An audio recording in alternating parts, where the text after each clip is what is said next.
Hi, this is Simon and welcome to a new music lesson. In the last episode we learned that pitch is the property of the sound that expresses its lowness or highness. We learned that in a piano low sounds are on the left and high sounds are on the right.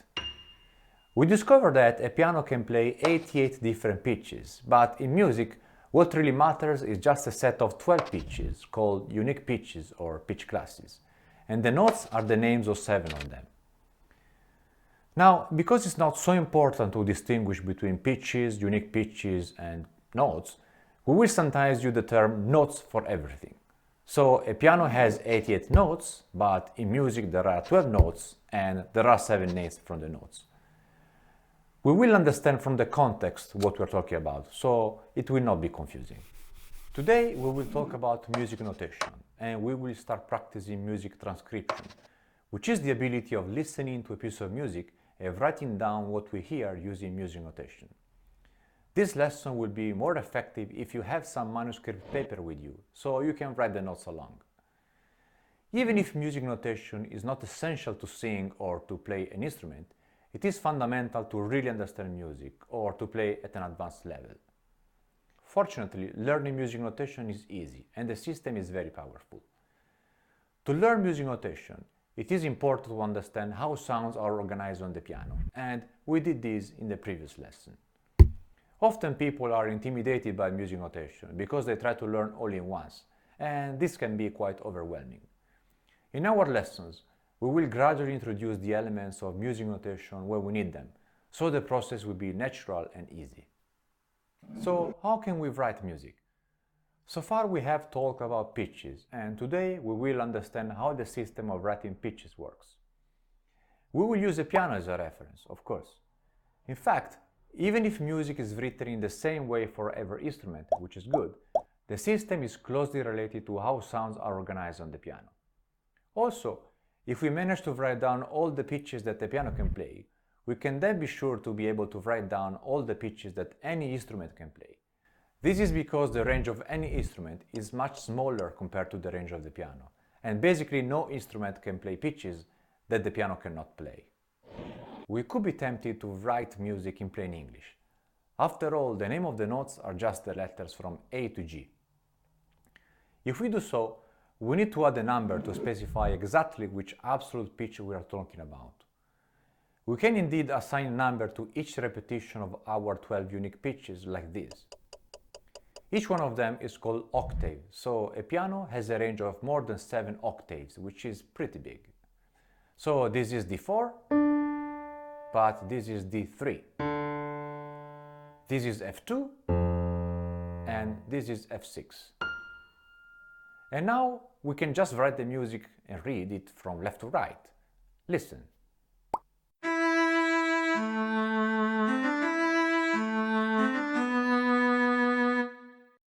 This system works, but there are a few problems with it. First of all, sounds have another fundamental property, their duration. Sounds can indeed be short or long. In our example, we didn't write anything about the duration, and even if we did, this system would become noisy pretty soon and it wouldn't work very well. Second of all, we would like to be able to immediately visualize if sounds are high or low. For example, these two. The first sound was higher than the second, and they were pretty close to each other. We would like to be able to visualize this immediately. Let's abandon the idea of using plain English and think about something different. As we did in the last lesson, we will ignore the black keys, so we need to find a system to represent 52 different notes. We can write 52 horizontal lines and represent the notes as circles across the lines.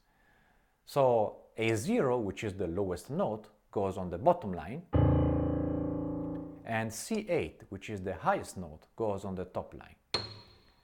Every other note in between will have its own dedicated line, so F2 goes here, C4 goes here, and A6 goes here. This system really works. We can write down 2 notes and read the music from left to right. We can immediately see that the first note is lower than the second one, They are pretty close to each other and they are in the mid-range of the piano. So we already have a pretty good insight about the music. We don't know exactly how they sound or which note they are, and to do so we just need to count the lines from the bottom or from the top, if it is more convenient. If we count the lines, we find out that the first note is C4 and the second note is F4, and they sound like this. This system is really encouraging, but there are still problems. First of all, there are simply too many lines, and it is too hard, for example, to understand if a note is on the 25th or on the 26th line. To improve the situation, we can add some reference notes on the left. For example, we can write down the position of all the Gs. This is now a bit easier to read, but not that much. Indeed, there are still too many lines, and we are wasting a lot of space that we don't need. In a piece of music, consecutive notes are quite close to each other. For example, listen to this famous theme by Mozart.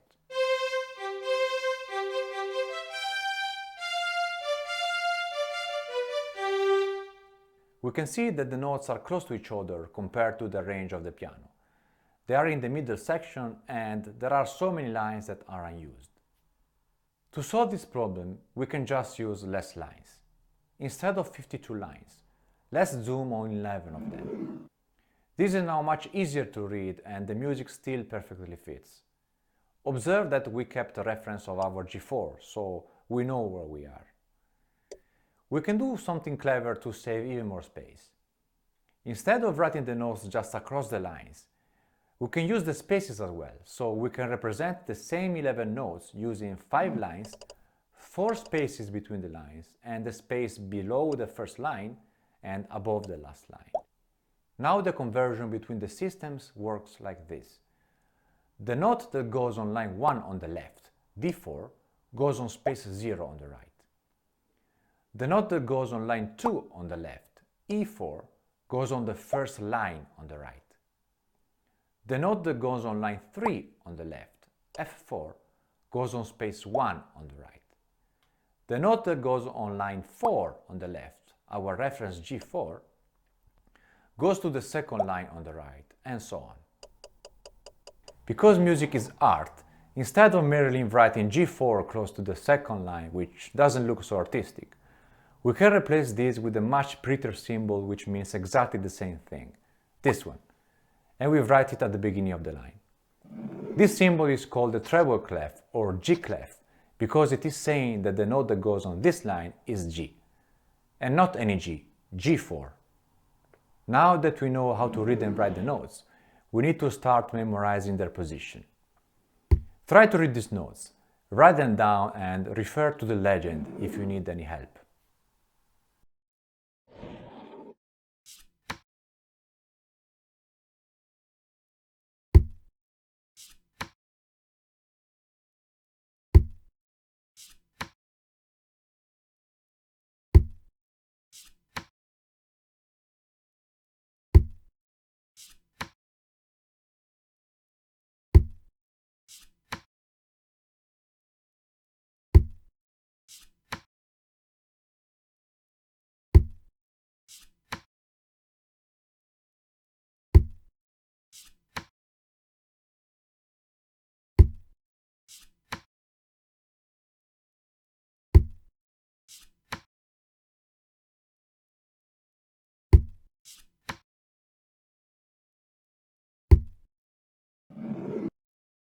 Learning how to read the notes fast will take time, but it will be pretty useless if we don't listen to their sounds. For now, we will practice just with G and the note immediately above it, A. This is how they sound. At this point, we are already able to transcribe simple themes. Let's do it together so I can show you how to do it. First, we listen carefully. Okay, there were 3 notes and the second one was higher than the first one. Then the third one was exactly the same as the first one. Because we know that there are only G's and A's, the notes must be G, A, G. Let's do it again. First we listen. This time there were 4 notes.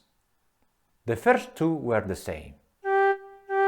Then the music went up and down to the original position. So the notes must be G, G, A, G.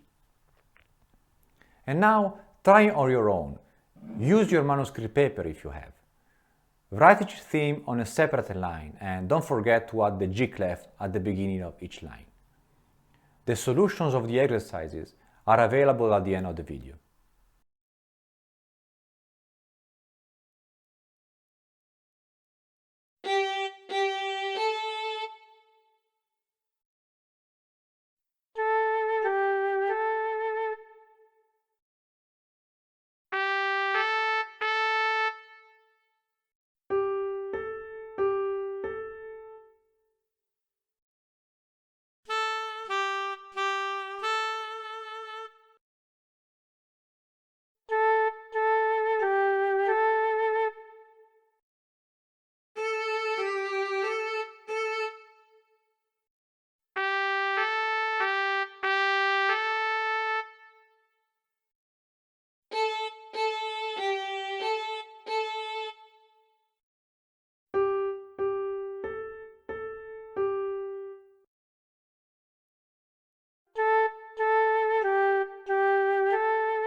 Today we learned how the system of writing pitches works. We learned that we can write 11 notes using 5 lines and 6 spaces, and that the treble clef or G clef tells us that the second line is the position of the G4 note. We write this symbol at the beginning of each line and we read the music from left to right, like in English. We practice reading the notes and transcribing simple tunes made of Gs and As. And this is all for today. I hope you enjoyed the lesson and see you next time.